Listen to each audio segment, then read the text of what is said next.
गणेश जयंतीला तिलकुंद चतुर्थी का म्हणतात हे तुम्हाला माहिती आहे का? या व्रताचे महत्त्व तुम्हाला माहीत आहे का? हे व्रत केल्याने काय पुण्य मिळते हे जाणून घेण्यासाठी हा व्हिडिओ शेवटपर्यंत ऐका. हिमालयाच्या कुशीत वसलेल्या त्या प्राचीन भूमीवर काळ जणू हळूहळू चालत होता. ऋषीमुनींच्या तपश्चर्येचा सुगंध हवेत दरवळत होता आणि प्रत्येक सकाळ देवस्मरणाने उजाडत होती. याच पवित्र काळात माघ महिन्याची शुक्ल चतुर्थी उजाडत होती. तो दिवस ज्याला देवताही आदराने वाकून पाहतात, गणेश जयंतीचा पवित्र दिवस. पुराणांमध्ये सांगितले आहे की हा तो दिवस आहे ज्या दिवशी माता पार्वतीच्या तपस्येने आणि शिवशक्तीच्या संयोगाने श्री गणेशांचा अवतार झाला. माता पार्वतीने आपल्या मायेने एक बालक निर्माण केले आणि त्यात प्राण फुंकले.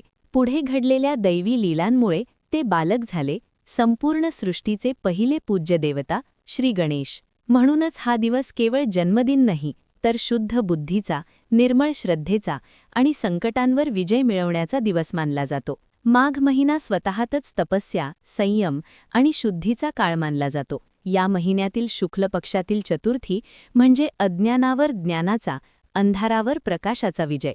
असं मानलं जातं की या दिवशी मनोभावे केलेली गणेशोपासना मनातील विघ्ने दूर करते आणि जीवनात योग्य मार्ग दाखवते.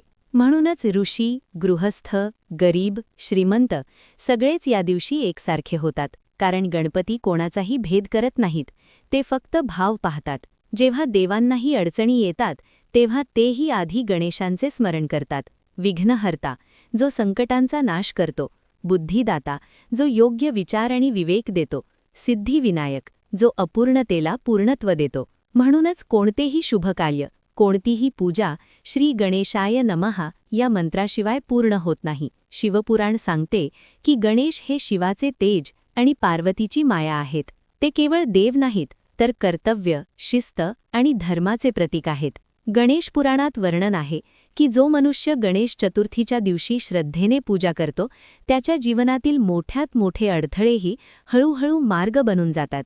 म्हणूनच या दिवसाला श्रद्धेची परीक्षा आणि कृपेचा वर्षाव असा अर्थ दिला गेला आहे. पण प्रश्न असा आहे की गणेश जयंतीच्या दिवशी पूजा करणारे अनेक असतात, पण खरी कृपा कोणावर होते? जो देवाला फक्त विधीने पूजतो की जो मनापासून शरण जातो? याच प्रश्नाचं उत्तर देणारी ही कथा आता पुढे सुरू होते. त्या गावात जिथे गणेश जयंतीच्या दिवशी प्रत्येक घरात दिवा पेटायचा, तिथे राहत होता अनंत शास्त्री नावाचा एक मध्यमवयीन पुरुष. तो जन्माने गरीब होता. अनंत शास्त्रीचं घर मातीचं होतं. छपरातून पावसाळ्यात पाणी गळायचं आणि उन्हाळ्यात भिंती तापायच्या. उदरनिर्वाहासाठी तो गावात पूजापाठ करत असे. मुलांना थोडंफार संस्कृत शिकवत असे. कमाई तुटपुंजी होती, पण प्रामाणिकपणाची श्रीमंती त्याच्याकडे होती. अनंत लहानपणापासून गणपतीचा भक्त होता. माघ शुक्ल चतुर्थी म्हणजे त्याच्यासाठी उत्सव नव्हते, तर आत्मिक साधनेचा दिवस होता. पण अलीकडे कर्ज वाढलं होतं, घरात अन्न कमी पडत होतं, पत्नी आजारी होती आणि त्याच्या मनात हळूहळू प्रश्न उभे राहत होते की मी इतकी वर्ष पूजा केली तरी माझ्यावरच संकट का? तो देवावर रागवलेला नव्हता, पण निराश झालेला होता. हीच त्याची सर्वात मोठी परीक्षा होती. अनंत रोज देवासमोर बसायचा, पण आजकाल त्याची प्रार्थना बदलली होती. पूर्वी तो म्हणायचा, देवा, माझी इच्छा पूर्ण कर. आता तो म्हणायचा, देवा, मला समज दे, मी कुठे चुकतोय. ही श्रद्धा होती, पण वेदनांनी झाकोळलेली. शांत, सहनशील आणि श्रद्धाळू स्त्री. ती नेहमी म्हणायची, देव उशीर करतो, नकार नाही देत. त्यांचा एक लहान मुलगा होता, माधव, जो उपाशी झोपला तरी देवासमोर हात जोडायचा. हे दृश्य अनंतच्या काळजाला चिरायचं. गावातले अनेक लोक आता म्हणू लागले होते, या पूजापाठाने काही होत नाही. देव असता तर हे दिवस आले नसते. काही जण अनंतची थट्टा करायचे. शास्त्री, अजूनही त्या मातीच्या गणपतीवर विश्वास आहे का? हे शब्द त्याच्या मनात खोलवर रुतायचे. गाव श्रद्धा विसरत होतं. अनंतचा विश्वास डगमगत होता आणि गणेश जयंती जवळ येऊन ठेपली होती. हा तो मोक्षण होता जिथे ठरायचं होतं. याच वळणावर कथा पुढे नवा आकार घेणार होती. मनात चाललेली देवाशी शांत पण वेदनादायक लढाई. गणेश जयंती अवघ्या 2 दिवसांवर येऊन ठेपली होती. संपूर्ण गावात उत्सवाची लगबग सुरू होती, पण अनंत शास्त्रीच्या घरात मात्र शांततेत दडलेली वेदना होती. घराच्या कोपऱ्यात ठेवलेली ती जुनी देवघराची पेटी, त्यात बसलेला मातीचा गणपती आज अनंतकडे पाहत जणू प्रश्न विचारत होता की तुझा विश्वास अजून शाबूत आहे का? अनंत देवघरात बसला होता, डोळे मिटलेले पण मन अस्वस्थ. त्याच्या ओठातून नकळत शब्द निघाले, देवा, मी तुझ्यावर विश्वास ठेवतो, पण तरीही माझ्यावरच एवढे संकट का? तो देवाशी भांडत नव्हता, तो देवाला दोष देत नव्हता, पण आपल्या नशिबालाच प्रश्न विचारत होता. हा अहंकार नव्हता, पण स्वतःच्या कष्टांचं मोजमाप करणारा मानवी अभिमान होता, की मी इतकी वर्ष प्रामाणिक राहिलो, पूजा केली, उपवास ठेवले, तरी माझ्या पदरात दुःखच का? त्या रात्री सावित्रीने स्वयंपाकघरात शेवटचा भाताचा वाटा शिजवला. माधव भुकेने रडत म्हणाला, बाबा, उद्या शाळेत डबा असेल ना? अनंत गप्प राहिला. त्या क्षणी त्याच्या हातून देवघरातला दिवा विझला. तो मुद्दाम विझवला नव्हता, पण त्या क्षणाला त्याच्या मनातला दिवा डगमगला होता. दुसऱ्या दिवशी गावात गेल्यावर एक शेजारी म्हणाला, शास्त्री, अजूनही देवावर भरोसा आहे का? बघ, आम्ही पूजा सोडली आणि कामाला लागलो. दुसरा हसत म्हणाला, गणेश जयंती करून काय मिळतं? पोट भरतं का? हे शब्द कानावर पडले, पण हृदयावर घाव करून गेले. अनंतला क्षणभर वाटलं की कदाचित मीच चुकीच्या मार्गावर आहे. मनात दोन आवाज चालू झाले. अहंकार म्हणत होता, तू खूप सहन केलं आहेस, आता प्रश्न विचारणं तुझा हक्क आहे. श्रद्धा म्हणत होती, देव परीक्षा घेतो, सोडत नाही. अनंत मध्येच अडकला होता. त्या रात्री त्याने ठरवलं की या गणेश जयंतीला मी शेवटच्याला उपवास करेन. उत्तर मिळालं तर विश्वास टिकेल, नाहीतर? तो वाक्य पूर्ण करू शकला नाही, पण नियतीने ऐकलं होतं, कारण हीच ती रात्र होती ज्याच्यानंतर गणपती स्वतः हस्तक्षेप करणार होते. श्रद्धेची अंतिम परीक्षा. गणेश जयंतीचा पवित्र दिवस उजाडला. आकाशात माघ महिन्याचं कोवळं ऊन पसरलं होतं.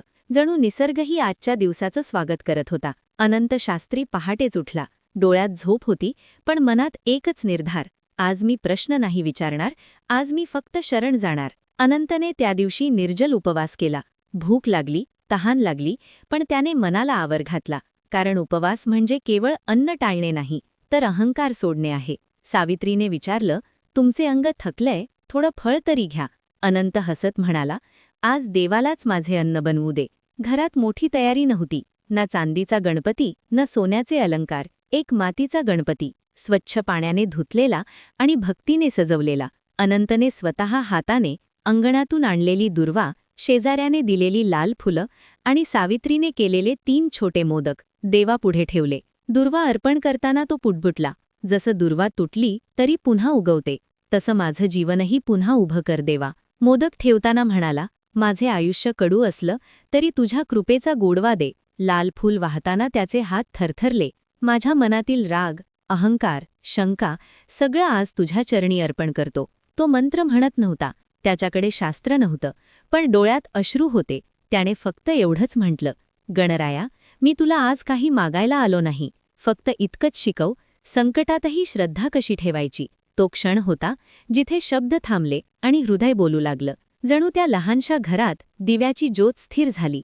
वाऱ्याचा आवाज थांबला आणि वेळही काही क्षणांसाठी थबकली. अनंतला जाणवलं, आज त्याची परीक्षा पूर्ण झाली आहे, पण उत्तर अजून मिळायचं होतं. त्या रात्री उपवासामुळे थकलेलं शरीर आणि शांत झालेलं मन घेऊन अनंत झोपला. आणि याच रात्री विघ्नहर्ता स्वतः दर्शन देणार होते. विघ्नहर्त्याचे अलौकिक आगमन. त्या रात्री अनंत झोपला, पण ती साधी झोप नव्हती. उपवासाने शरीर थकलं होतं, मन शांत झालं होतं आणि हृदय पूर्णपणे शरण गेलं होतं. अचानक त्याला जाणवलं, तो कुठल्या तरी तेजस्वी प्रकाशात उभा आहे.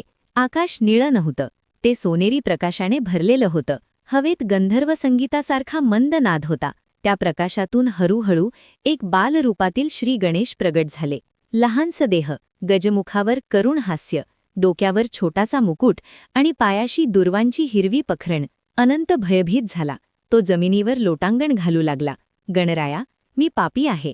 तेव्हा गणपतींनी प्रेमळ आवाजात म्हटलं, अनंत, मी तुला शिक्षा द्यायला आलो नाही, मी तुला आठवण करून द्यायला आलो आहे. अनंत थरथरत म्हणाला, देवा, मी प्रश्न विचारले, माझी श्रद्धा ढळली. गणेश हसले. त्या हास्यात राग नव्हता, करुणा होती. प्रश्न विचारणं पाप नाही अनंत, पण उत्तर देवावर सोपवणं ही खरी श्रद्धा आहे. गणेश पुढे म्हणाले, तू संकटाला शत्रू समजतोस, पण तेच तुझे गुरु आहेत. मी प्रत्येक वेळी विघ्न दूर करत नाही, कधीकधी मी माणसाला विघ्नांमधून चालायला शिकवतो. अनंतच्या डोळ्यातून अश्रू वाहू लागले. तेव्हा गणेशांनी त्याच्या डोक्यावर हळूच आशीर्वादाचा हात ठेवला. त्या स्पर्शाने त्याचं मन हलकं झालं, भीती नाहीशी झाली आणि हृदयात एक शांत विश्वास जागा झाला. गणेश म्हणाले, उद्या सकाळी गावाबाहेरच्या कोरड्या विहिरीजवळ जा. तिथे तुझी परीक्षा अजून पूर्ण झालेली नाही. इतकं बोलून ते बाल गणेश प्रकाशात विरघळले. तो प्रकाशही मंद होत गेला आणि अनंत जागा झाला. तो घामाघूम झाला होता, पण मनात भीती नव्हती. देवघरातला दिवा आपोआप पुन्हा पेटलेला होता. अनंतचे हात आपोआप जोडले गेले. गणराया, आता मला काहीच नको, फक्त तुझ्या मार्गावर चालायचं आहे. श्रद्धा कृतीत उतरते तेव्हा पहाट झाली. माघ महिन्याची थंडी अजून हवेत होती, पण अनंत शास्त्रीच्या मनात कालच्या स्वप्नानंतर एक वेगळीच ऊब होती. तो शांतपणे उठला, देवघरात जाऊन गणपतीला वंदन केलं आणि सावित्रीकडे पाहून म्हणाला, आज जे करायला निघालोय ते लोकांना वेड्यासारखं वाटेल, पण मला थांबवू नकोस. सावित्रीने त्याच्या डोळ्यात पाहिलं. तिला काही विचारायची गरज वाटली नाही. ती फक्त म्हणाली, देवावर विश्वास असेल तर भीती कसली. अनंत गावाबाहेरच्या त्या कोरड्या विहिरीकडे निघाला. वर्षानुवर्षे पाणी न पाहिलेली ती विहीर गावकऱ्यांसाठी निरुपयोगी झाली होती. त्याला पाहून लोक थांबू लागले. एक शेजारी हसत म्हणाला, कुठे चाललाय शास्त्री? त्या मृत विहिरीकडे. दुसरा म्हणाला, आज गणेश जयंती आहे आणि याला वेड लागलंय. अनंत शांत होता, पण प्रत्येक टोमणा त्याच्या हृदयावर आदळत होता. हळूहळू गर्दी जमली. कोणी म्हणालं, देव स्वप्नात येतो वगैरे सगळं भास आहे. कोणी म्हणालं, भुकेल्या माणसाला स्वप्नात काहीही दिसतं. गावचा सरपंच पुढे आला. अनंत, हे सगळं नाटक थांबव, गावात हसू होईल. त्या क्षणी अनंतच्या पायांना क्षणभर कंप सुटला. त्याच्या मनात पुन्हा दोन आवाज. भीती म्हणत होती, आता परत जा, लोक काय म्हणतील. गणेशांचे शब्द आठवले, तुझी परीक्षा अजून पूर्ण नाही. अनंतने डोळे मिटले, मनात गणपतीचे नाव घेतलं. तो विहिरीजवळ गेला. जमीन कोरडी होती, कठीण होती. लोक कुजबुजात होते, काही हसत होते. अनंतने कुदळ उचलली. पहिला घाव मारताना त्याच्या हातात ताकद नव्हती, पण मनात विश्वास होता. दुसरा घाव, तिसरा घाव. घाम ओघळू लागला. लोक हसू लागले. आणि अचानक ठक, कुदळी खालून वेगळाच आवाज आला. अनंत थांबला. पुन्हा एक घाव. आणि क्षणभर शांतता पसरली. मग पाण्याचा झरा उसळला. लोकांची स्तब्धता. हसणारे गप्प झाले, टोमणे मारणारे थिजले. ती कोरडी विहीर हळूहळू भरू लागली. अनंत जमिनीवर बसला. डोळ्यांतून अश्रू वाहत होते. गणराया, तू मला लाजवला नाहीस. हा चमत्कार फक्त पाण्याचा नव्हता, तू श्रद्धेचा विजय होता. लोकांना समजलं, देव शब्दात नाही, तो विश्वासात असतो. विहिरीत पाणी उसळत होतं. लोक आनंदाने ओरडत होते. पण अनंत शास्त्री मात्र शांत बसला होता. त्याच्या चेहऱ्यावर विजयाचा अभिमान नव्हता. डोळ्यात मी बरोबर होतो असा गर्व नव्हता. त्या क्षणी त्याला एक गोष्ट उमगली. हा चमत्कार माझ्यासाठी नव्हता, तो माझ्या अहंकारासाठी होता, तो मोडण्यासाठी. अनंतच्या मनात एक आठवण चमकली. मी इतकी वर्ष पूजा केली, मी इतका प्रामाणिक आहे, माझ्यावरच संकट का? त्याला जाणवलं की देवापुढे उभा राहताना तो नकळत आपली कर्तृत्वाची यादी दाखवत होता. तो हळूच स्वतःशी म्हणाला, देवा, माझी पूजा ही तुझ्यासाठी नव्हती, ती माझ्या अपेक्षांसाठी होती. त्या क्षणी त्याचा अहंकार पाण्यात विरघळल्यासारखा नाहीसा झाला. तो उठला. विहिरीच्या काठावर उभा राहून त्याने डोळे मिटले. आज पहिल्यांदाच त्याच्या मनात कोणतीही मागणी नव्हती. ना पैसा, ना सुख, ना उत्तर. फक्त एक भावना होती, जे आहे ते तुझ्या इच्छेने आहे.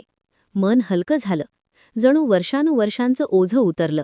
हीच होती मनाची शुद्धता. तो देवघरात परतला. मातीच्या गणपतीकडे पाहिलं. आज त्याला देव दूर कुठेही वाटत नव्हता. तो हळूच स्वतःशी म्हणाला, गणराया, तू मला चमत्कार दिलास म्हणून नाही, पण मला स्वतःला ओळखायला शिकवलंस म्हणून मी तुझा आहे. आता देव म्हणजे संकट दूर करणारी शक्ती नव्हे, इच्छा पूर्ण करणारं साधन नव्हे, तर मार्ग दाखविणारा सोबती झाला होता. पाणी आलं, गाव वाचलं, पण अनंतला माहीत होतं, जर पाणी आलं नसतं तरीही मी तुझ्यावर विश्वास ठेवला असता. हीच होती खरी श्रद्धा. धर्म म्हणजे फक्त पूजा नाही, फक्त चमत्कार नाही. धर्म म्हणजे स्वतःला बदलणं, अहंकार गाळणं, देवाशी नातं जोडणं. त्या दिवशी विहिरीतून उसळलेलं पाणी फक्त जमिनीला ओलावा देऊन थांबलं नाही, तर माणसांच्या मनातही आशेचा अंकुर फुलवून गेलं. विहिरीचं पाणी स्वच्छ वाहू लागलं. शेतांपर्यंत ओल पोहोचली. कोरडी माती पुन्हा श्वास घेऊ लागली. शेतकऱ्यांच्या डोळ्यात आता निराशा नव्हती, आनंदाचे अश्रू होते. लोक म्हणू लागले, ही केवळ विहीर नाही, ही गणपतीची कृपा आहे. शेतात पीक डोलू लागलं. घराघरात अन्नाची कमतरता मिटली. उपाशीपोटी झोपणारी मुलं हसरी झाली. पण सर्वात मोठी समृद्धी होती मनातली शांती. लोकांना कळून चुकलं, धन येतं जातं असतं, पण श्रद्धेने आलेली शांती दीर्घकाळ टिकते. अनंतच्या घरातही बदल झाला. सावित्रीचं आजारपण हळूहळू बराच झालं. माधवच्या शाळेत पुन्हा हसू परतलं. पण अनंतसाठी हे सगळं चमत्कार नव्हतं, ते जबाबदारी होती. तो म्हणाला, गणरायांनी दिलं आहे ते परत लोकांसाठीच आहे. ज्यांनी टोमणे मारले होते तेच लोक आता गणेश जयंतीच्या दिवशी एकत्र येऊ लागले. मोठी मिरवणूक नाही, मोठा देखावा नाही, पण प्रत्येक घरात एक दिवा, एक प्रार्थना आणि एक शिकवण. गावकऱ्यांनी ठरवलं, गणेश जयंती म्हणजे केवळ सण नाही, ती स्वतःला बदलण्याची आठवण आहे. त्या दिवसापासून माघ शुक्ल चतुर्थी गावासाठी एक साधा दिवस राहिला नाही. तो झाला श्रद्धेचा उत्सव, अहंकार त्यागाचा दिवस आणि विघ्नांवर मात करण्याची प्रेरणा. लोक म्हणू लागले, जिथे मन शुद्ध तिथे गणपती नक्की वास करतात. त्या घटनेनंतर गावात एक शांत बदल घडून आला. लोकांना कळून चुकलं की अंधश्रद्धा तेव्हा असते जेव्हा माणूस विचार न करता थांबतो. श्रद्धा तेव्हा असते जेव्हा माणूस देवावर विश्वास ठेवून योग्य कृती करतो. अनंत शास्त्रीने लोकांना हे शिकवलं की श्रद्धा अधिक कर्म बरोबर फळ. देव फक्त चमत्कार करत नाही, तो माणसाला उभं राहण्याची ताकद देतो. गावात मोठ्या मिरवणुका कमी झाल्या, पण मनातली नम्रता वाढली. लोक म्हणू लागले, सण म्हणजे फक्त दिवे, फुले, डीजे नाहीत. सण म्हणजे स्वतःकडे पाहण्याची संधी आहे. गणेश जयंती म्हणजे अहंकार विसर्जन, श्रद्धेची उजळणी आणि जीवनातल्या विघ्नांना सामोरे जाण्याची तयारी. गणेश जयंतीच्या दिवशी गणपती घरी येतात, पण खरा प्रश्न असा आहे, आपण गणपतीला आपल्या मनात येऊ देतो का? आपण फक्त मोदक अर्पण करतो की आपला अहंकारही त्यांच्या चरणी ठेवतो? कारण जिथे श्रद्धा असते तिथे गणपती नक्की वास करतात. ही कथा कशी वाटली हे मला कमेंटमध्ये सांगा आणि व्हिडिओ आवडल्यास लाईक करा. नवनवीन कथा ऐकण्यासाठी माझ्या चॅनलला सबस्क्राईब नक्की करा.